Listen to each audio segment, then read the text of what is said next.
صلی اللہ علی محمد صلی اللہ علیہ وسلم.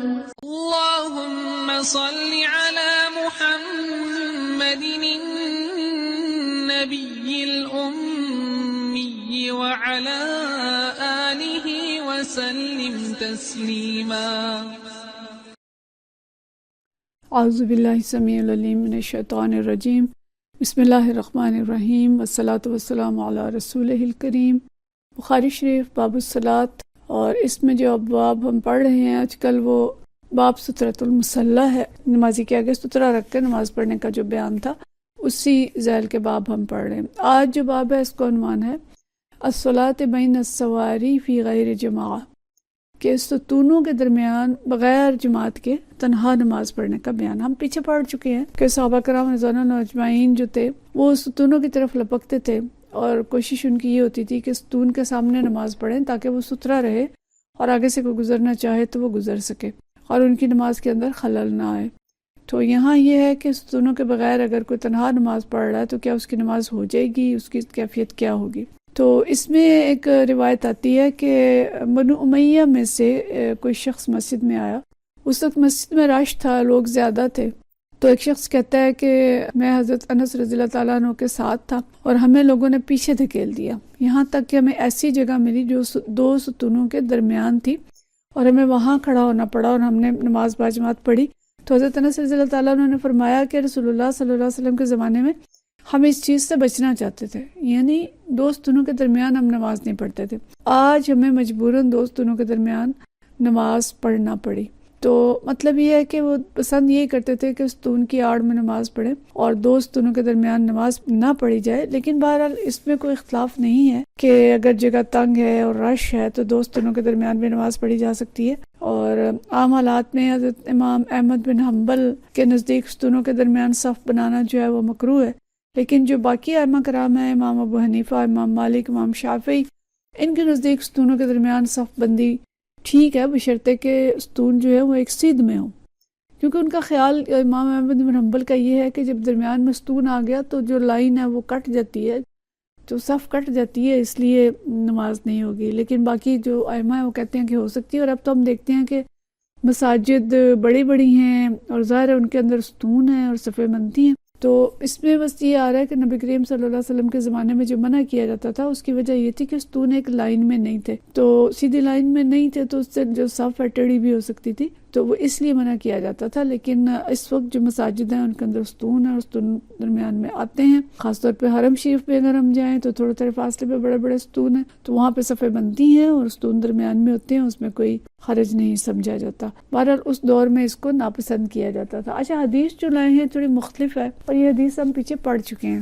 کہ جو نبی کریم صلی اللہ علیہ وسلم نے خانہ کعبہ کے اندر نماز پڑھی تھی اس کے بارے میں یہ حدیث ہے. حضرت نافع رضی اللہ تعالیٰ رحمۃ اللہ علیہ سے روایت ہے، عن نافع عن ابن عمر رضی اللہ تعالیٰ عنہ قال، فرماتے ہیں دخل النبی صلی اللہ علیہ وسلم البیت، کہ نبی کریم صلی اللہ علیہ وسلم خانہ کعبہ کے اندر تشریف لے گئے. وہ اسامہ بن زید و عثمان بن طلحہ و بلال، اور ان کے ساتھ حضرت اسامہ بن زید تھے، حضرت عثمان بن طلحہ تھے اور حضرت بلال تھے. فاطال، تو آپ دیر تک اندر رہے. ثم خرج، جب باہر تشریف لائے. کنت اول الناس دخل علی اثرہ، تو میں ان لوگوں میں سب سے پہلا تھا جو آپ کے بعد بیت اللہ میں داخل ہوا.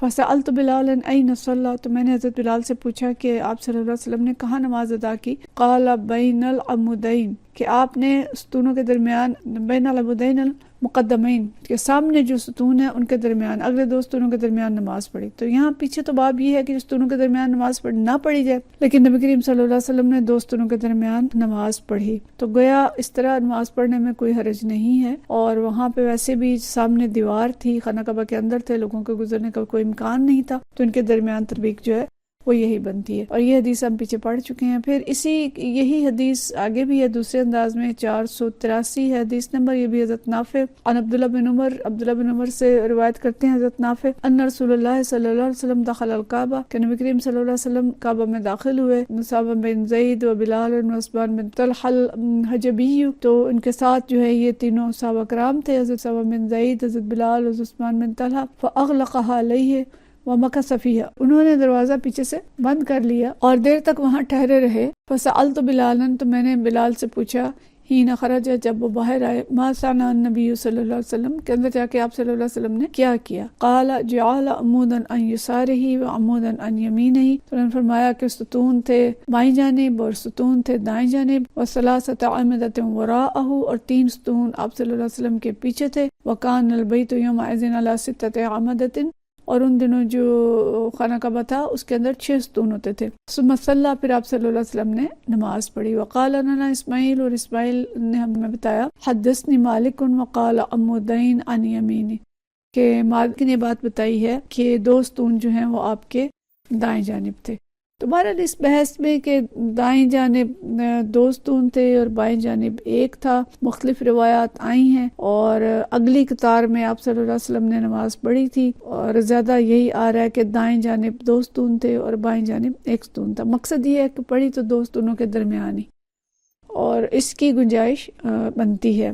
پھر حدیث ہے 484، وہی حدیث ہے، اور یہ بھی حضرت موسیٰ بن عقبہ عن نافع عن عبداللہ، نافع حضرت عبداللہ بن عمر سے بیان کرتے ہیں کان اذا دخل الکعبہ، کہ جب کعبہ میں داخل ہوتے تھے، مشى قبل وجهہ حين يدخل، تو وہ آگے کی طرف سیدھے سامنے کی طرف بڑھتے چلے جاتے تھے، وجعل الباب قبل ظهره، اور جو خانہ کعبہ کا دروازہ تھا کس طرف ان کی پشت ہوتی تھی، فمشى حتى يكون بينه وبين الجدار الذي قبل وجهه قريبا من 3 اذرع صلی، تو وہ بڑھتے چلے جاتے تھے یہاں تک کہ جو سامنے دیوار تھی اس میں اور ان کے درمیان 3 ہاتھ کا فاصلہ رہ جاتا تھا تو نماز پڑھتے تھے۔ اور اس کی وجہ کیا تھی؟ توخل مکان الذی اخبرہ بہ بلال، یہ اس وجہ سے کہ وہ اس مکان کی اس جگہ کے قصد میں رہتے تھے جس کے بارے میں حضرت بلال نے اطلاع دی تھی، ان النبی صلی اللہ علیہ وسلم صلی فیہ، کہ یہاں نبی کریم صلی اللہ علیہ وسلم نے نماز پڑھی تھی۔ یعنی وہ آگے چلتے جاتے تھے اور عین اس جگہ پہ جا کے کوشش کرتے تھے نماز پڑھنے کی جہاں پہ حضرت بلال نے بتایا تھا کہ نبی کریم صلی اللہ علیہ وسلم نے نماز پڑھی ہے۔ قال، اور انہوں نے یہ فرمایا، وَلَيْسَ عَلَىٰ أَحَدٍ بَأْسٌ، ہم میں سے کسی کے لیے کوئی حرج نہیں ہے، ان صلی فی أَيٍّ نواحِ الْبَيْتِ شَاءَ، کہ بیت اللہ کے کسی بھی کونے میں چاہے نماز ادا کر لے۔ یعنی یہ ضروری نہیں ہے کہ اسی جگہ پہ پڑھی جائے، لیکن ہم پیچھے پڑھ چکے ہیں کہ حضرت عبداللہ بن عمر رضی اللہ تعالیٰ عنہ جو ہیں وہ نبی کریم صلی اللہ علیہ وسلم کے نقش قدم پہ چلنے کی مکمل کوشش کرتے تھے، تو خاص طور پہ اس جگہ پہ جا کے نماز پڑھتے تھے۔ تو باب تو یہ ہے کہ ستونوں کے درمیان نماز پڑھی جا سکتی ہے یا نہیں، اور ہمیں اس سے پتہ چلتا ہے کہ نبی کریم صلی اللہ علیہ وسلم نے 2 ستونوں کے درمیان نماز پڑھی، اس میں کوئی حرج نہیں ہے۔ لیکن مسجد کے اندر اگر لوگ ہیں، ان کے گزرنے کا امکان ہے، تو پھر ستونوں کو ستھرا بنا کے نماز پڑھنی چاہیے۔ اگلا باب ہے باب صلاۃ الی الراحلۃ والبعیر والشجرۃ والرحل، کہ سواری، راحلہ سواری ہے، بعیر اونٹ ہے، اور شجر اور درخت، اور رحل اور پلان، یہ جو اونٹ کے اوپر پلان رکھا جاتا ہے سواری کے اوپر، تو اس کو جسے ہمارے ہاں محمل بھی کہا جاتا ہے، یعنی وہ چیز جو اس پر اونٹ کے اوپر رکھ کے اس کے اندر بیٹھا جاتا ہے، تو وہ چیزیں سامنے رکھ کے نماز پڑھی جا سکتی ہے، یعنی ان چیزوں کو ستھرا بنایا جا سکتا ہے۔ تو اس میں حدیث ہے 485، اور یہ حدیث بھی حضرت عبید اللہ فرماتے ہیں عن نافع، حضرت نافع سے عن ابن عمر، جو حضرت ابن عمر رضی اللہ تعالیٰ عنہ سے روایت کرتے ہیں، عبداللہ بن عمر رضی اللہ تعالیٰ عنہ سے، ان النبی صلی اللہ علیہ وسلم، کہ نبی کریم صلی اللہ علیہ وسلم، انہ یعرض راحلتہ فیصلی الیہا، کہ نبی کریم صلی اللہ علیہ وسلم سواری کو اپنے آگے بٹھا لیتے تھے اور اس کی طرف رخ کر کے نماز پڑھتے تھے، یعنی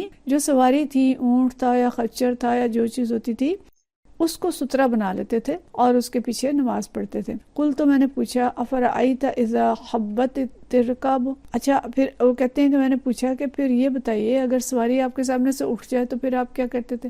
یعنی اونٹ ہے یا خچر ہے، جو چیز ہے وہ تو بالکل امکان موجود ہے کہ وہ اٹھ کے چلا جائے، تو فرمایا کہ اگر وہ اٹھ جاتے تھے تو پھر کیا کرتے تھے؟ تو انہوں نے فرمایا، قال کان یاخذ حاذ الرحل فیعدلہ، پھر وہ اس کے جو رحل یعنی اس کا جو پلان ہوتا تھا اس کو بنا لیتے تھے ستھرا، اور فیصلی الی آخرتہ او قال مؤخرہ، تو پھر اس پلان کی جو پچھلی لکڑی تھی اس کی طرف رخ کر کے نماز پڑھتے تھے۔ پچھلی لکڑی اونچی ہوتی ہے، اس کی آگے چھوٹی لکڑی ہوتی ہے، تو وہ جو اونچی لکڑی تھی پلان کی اس کی طرف رخ کر کے نماز پڑھتے تھے. اور وکان ابن عمر رضی اللہ عنہ یفعلہ، اور حضرت ابن عمر بھی اسی طرح کیا کرتے تھے. مطلب یہ ہے کہ سواری کوئی جانور اگر ہے تو اس کو بھی ستھرا بنایا جا سکتا ہے، اور اگر وہ نہیں تو کوئی بھی ایسی چیز مل جائے جو کہ جس کا آیا کہ 1.5 ہاتھ لمبی ہو تو اس کو آگے رکھ کر نماز پڑھی جا سکتی ہے. اور اس صورت میں نبی کریم صلی اللہ علیہ وسلم جو اونٹ کا پالان ہوتا تھا اس کا پچھلی لکڑی لمبی ہوتی ہے اس کو آگے رکھ کے نماز پڑھ لیتے تھے. جبکہ پیچھے ہم پڑھ چکے ہیں کہ آپ صلی اللہ علیہ وسلم انزا یا نیزا یا لاٹھی اپنی اس کو گاڑ لیتے تھے اور اس کو آگے رکھ کے نماز پڑھتے تھے. کبھی آپ دیوار کی طرف کبھی ستون کی طرف. تو مقصد کیا ہے کہ جب نماز پڑھی جائے جہاں سے لوگوں کے گزرنے کا امکان ہو تو وہاں آگے سترا رکھ لینا چاہیے اور سترا رکھ کے نماز پڑھنی چاہیے، کیونکہ اگر اس کے بغیر کوئی گزرے گا تو وہ شخص بھی گناہگار ہوگا اور اس کا گناہ بہت زیادہ ہے اور نماز کے اندر خلل بھی آتا ہے. وآخر دعوانا ان الحمدللہ رب العالمین. صلی اللہ علی محمد صلی اللہ علیہ وسلم.